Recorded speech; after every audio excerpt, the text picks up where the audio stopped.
You're listening to Seattle Real Estate Podcast. Ruthless. A Tacoma man is shocked and appalled, threw that one in there, over a 60% rent hike. We've been following this fairly consistently here in the Seattle Real Estate Podcast. Rents are going through the roof. Here's another example, 60%. That's a big spike. Talking about that, we're also talking about a couple of members of the squad. Even though they're against the whole eviction, I mean, they've put the eviction moratorium in place and they're like, landlords are terrible. Yeah, come to find out that they're landlords themselves and they're taking in income and it looks like they're getting paid by their tenants.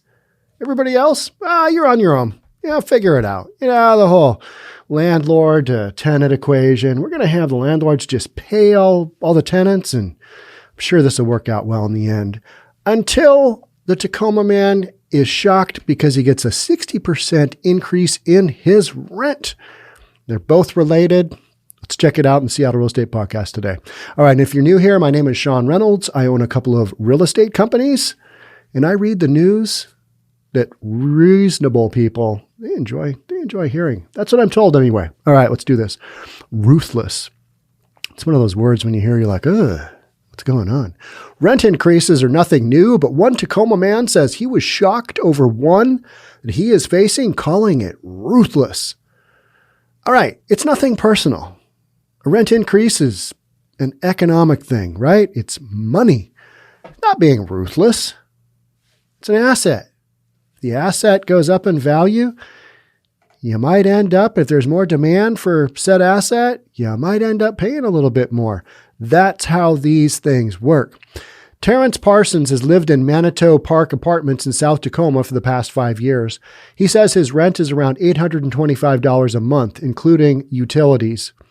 They want to raise it to $1,375, Parsons said. All right, and I get it. These are some incredible increases. Percentage-wise, these are some incredible increases, and a lot of people, they can't afford this. They cannot afford these bump-ups in rent. Unfortunately, you've got a housing supply issue. You've got a rental supply issue. You've squeezed the supply of said rental housing supply on the rental end of things. This is what happens. This is how you end up here. They want to raise it to $1,375. A 60-day notice of rent increase signed by Landlord Solutions on behalf of the owner says $75 of the $1,375 is for utilities. Doesn't make anybody feel any better, does it? $75 of the $1,375 utilities. They also tell tenants that they could get up to a $100 discount off the monthly rent if they sign a new 12-month lease. We are seeing a lot of that.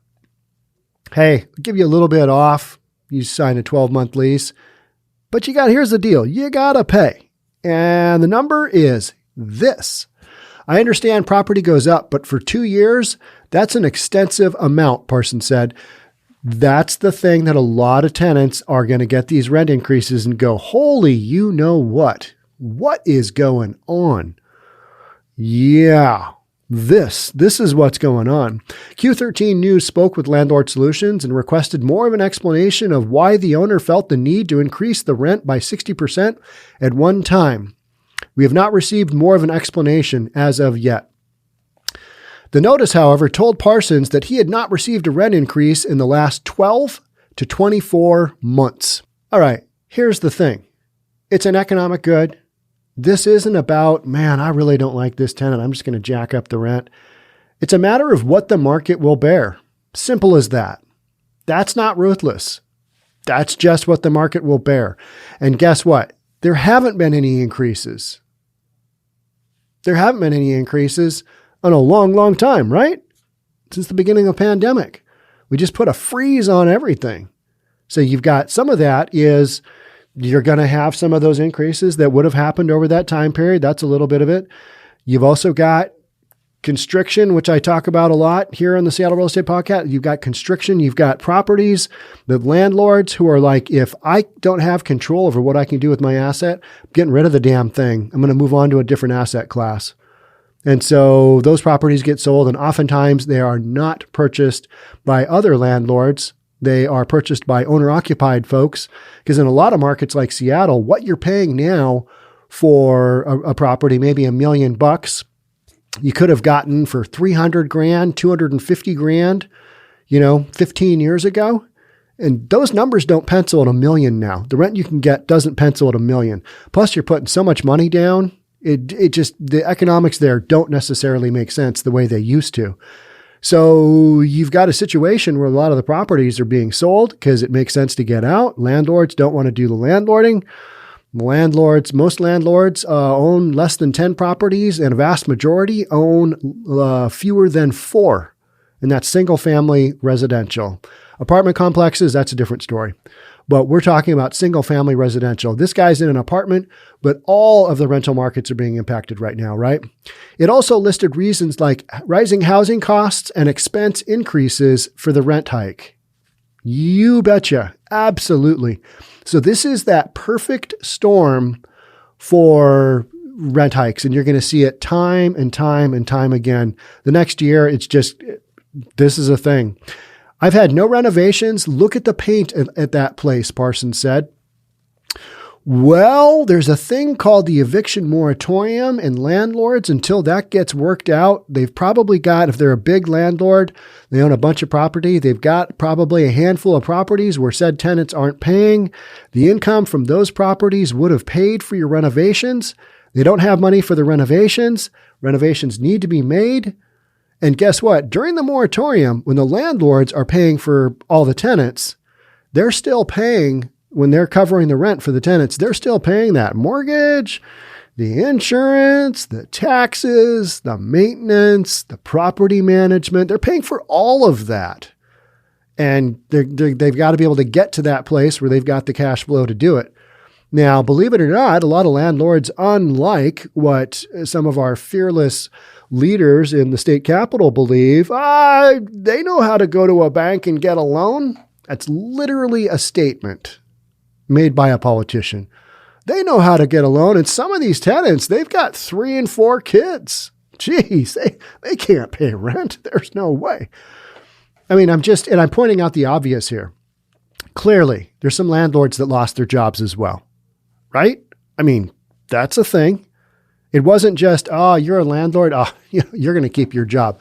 Tenant over there, no, you lose yours. No, this was you shut the markets down. You shut the economy down. This is what you got. Unfortunately, this whole eviction moratorium has been so one-sided that now it's having an impact on these rents. And here you go. So overall, Parsons said $1,375 is still too much for a 1-bedroom apartment that is old and small in South Tacoma. Here's the thing. A 1-bedroom apartment that is old and small in Tacoma now goes for $1,375. Boom. Done. What it went for a month ago, what it went for before the pandemic, doesn't matter. Not relevant. Nobody cares. And I've had so many of you guys reach out to me with, you know what? I'm going to get as much as the market will bear because this is an asset and I got screwed during the pandemic. Here's what I'm doing. I'm only taking the cream of the crop tenants, the absolute best of the best. That is who is going to get housing here moving forward. If you haven't paid rent, if a landlord gets a whiff of you not being the best of the best tenant, you're probably not going to get new housing, right?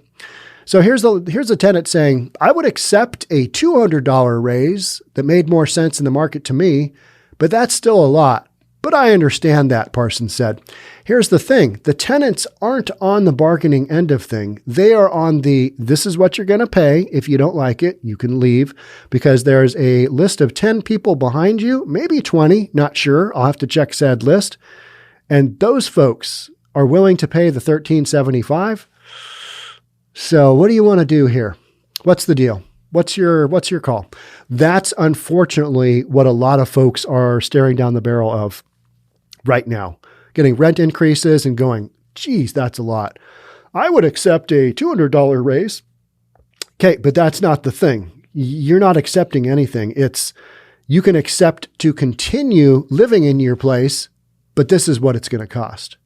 That's the transition that we're making right now.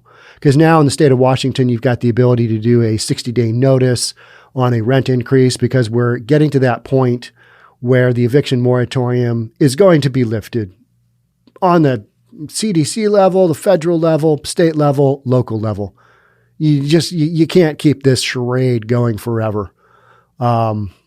He says that people move to Tacoma because it's more affordable, but Parsons says that that is no longer affordable. It's the case for him. All right.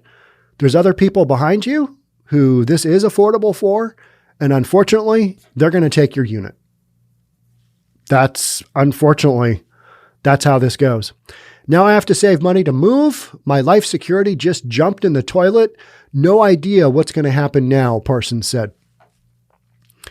That is unfortunately a direct offshoot, a direct impact of the eviction moratorium that nobody really considered unless you've owned a bunch of real estate and you get how this goes. And guaranteed, the folks in the folks who really put this together, they're getting paid on their rent, guaranteed. We're going to read about that in a second. And they just don't really care what happens to other people. They just don't really care. This is what we're doing. I know I'm going to get paid. This is what we're doing. Okay. Second article here is Good for Thee, Not for Me, Rashida Tlaib edition. Okay. She's part of the squad. Chuck Ross and Colin Anderson of the Washington Free Beacon report inconvenient facts for one member of the Democratic squad. Inconvenient. I like that. How'd that go? That was pretty inconvenient. Oh, that was an inconvenient fact that you pointed out. I don't like it. It's inconvenient because it doesn't really fit my narrative. And to be honest, that's a little bit embarrassing. Representative Rashida Tlaib, Democrat from Michigan, collected up to $50,000 in rent payments last year. Wah, wah, wah. Even as she publicly criticized landlords and supported an eviction moratorium that has hurt other small landlords.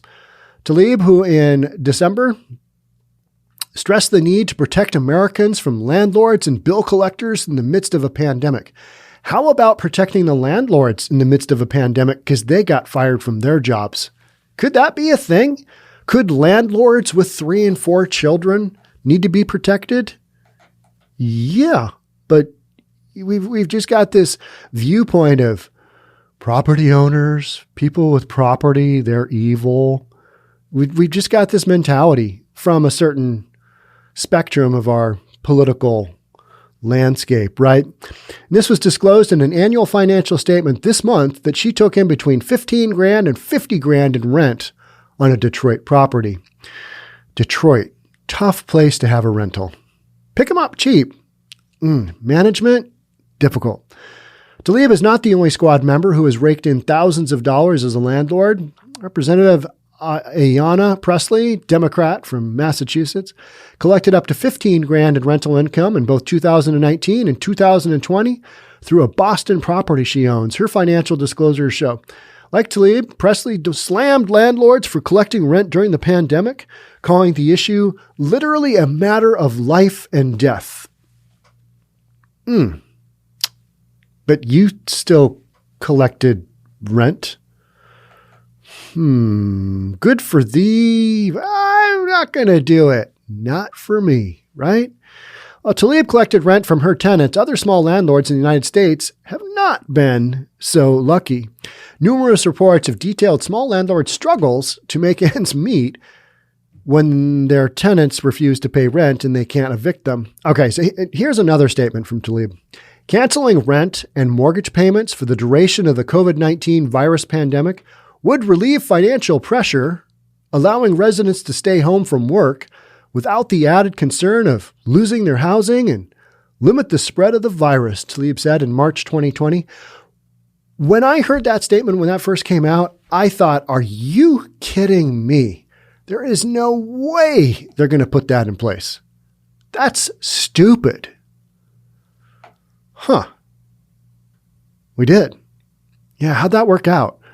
60% rent increase. Didn't see that one coming. That one just basically whoosh, went right over me. Didn't see that one coming. This isn't good. Tenants, yeah, coronavirus pandemic, it's over. Good luck with that. 60% rent increase. Oof, not good. Yeah, anywho, how about those Mariners? Canceling rent and mortgage payments for the duration of the COVID-19 virus pandemic would relieve financial pressure. Okay, but what does it do for the landlords? They still got to make all those payments. So does that put financial pressure on landlords? Okay, we didn't make that statement. We didn't look at that side of the equation. It would allow residents to stay home from work without the added concern of losing their housing. How about we all just stay home? I mean, there's sometimes I don't want to go to work. I got to be honest. I have tough days. I have brutal days. And it's hard to go to work, and I don't necessarily want to. But you know what? I still do, because that's kind of the way life goes. And the more you show up, believe it or not, the more you get paid. I know, it's a weird concept. I don't really want to stay home. I find home on a consistent basis boring. Once a week on Saturday, staying home, yeah, that's fun. I mean, if you need the break, but if you've got stuff going on that's fun to do out there away from home, hey, I say go for it. But allowing residents, notice we're saying residents, not tenants, allowing tenants to stay home from work without the added concern of losing their housing. How about when landlords don't have income coming in and they still have to make the payments? Is there a concern of losing their housing at that point? I'm going to go with the members of the squad who got paid.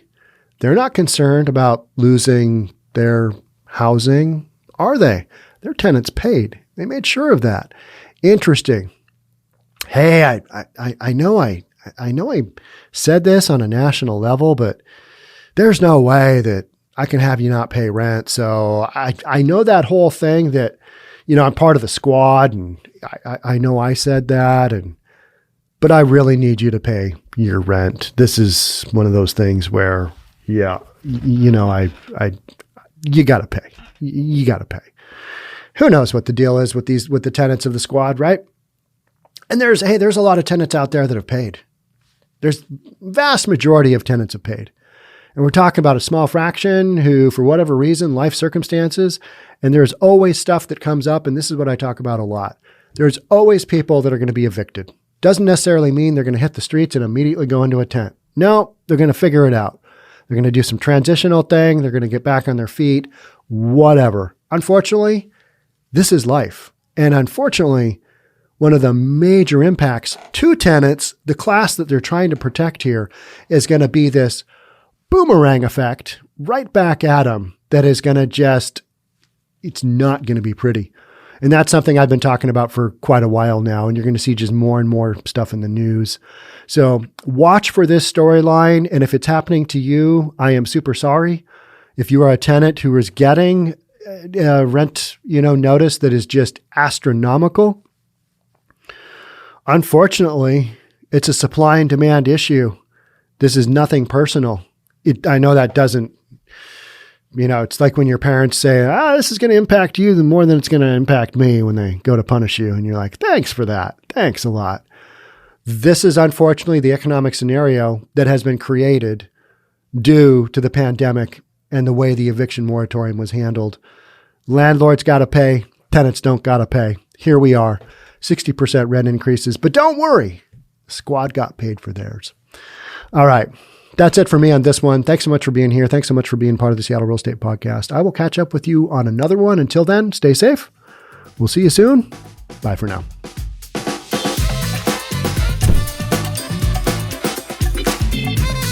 Don't forget to subscribe to our channel and hit the notification bell so you'll know when our next video is out.